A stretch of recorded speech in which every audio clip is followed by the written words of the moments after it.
ये कांग्रेस के समय में जब सरकार थी बिहार की बात मैं कर रहा हूँ, उससे निजात पाने के लिए लोग लालू जी को लाए। लालू जी भी उसी रास्ते पर कुछ चलते रहे, फिर नीतीश जी को लाया गया। अब नीतीश जी पर भी उस तरह के प्रॉब्लम खड़े हैं। तो आपको क्या लग रहा है कि मतलब जनता के सामने कोई एक ऐसा मानक दिया जाए, कोई ऐसा आधार उसको दिया जाए कि आप इन्हीं को वोट दीजिए, नहीं या इनको आप भाई मानक दिया हुआ है लोकतंत्र में। लोकतंत्र ने बड़ा अच्छा 2 हथियार आपके हाथ पे दिया है।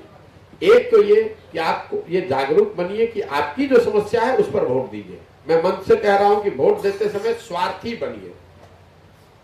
जो आपको बेवकूफ बनाता है वो कहता है कि देश के नाम पर वोट दो, समाज के नाम पर वोट दो, विचारधारा के नाम पर वोट दो। मैं उल्टा कह रहा हूं, मैं कह रहा हूं आप स्वार्थी बनिए, अपने और अपने बच्चों के भविष्य के लिए वोट कीजिए।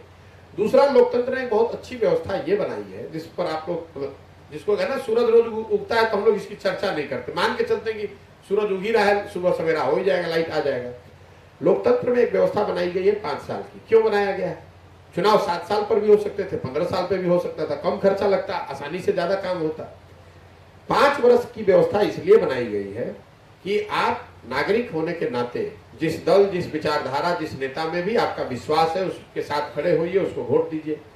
लेकिन वो भरोसा, वो विश्वास 5 वर्ष के लिए है।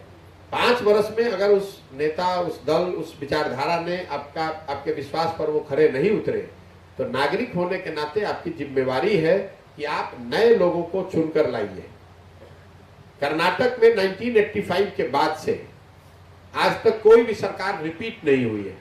कर्नाटक देश के सबसे अग्रणी राज्यों में है आज देश में, और हम लोग पिछले 35 साल से एक ही धारा, आप कह रहे हैं लालू नीतीश, तो वही लालू नीतीश एक ही धारा की पॉलिटिक्स चल रही है पिछले 35 साल से।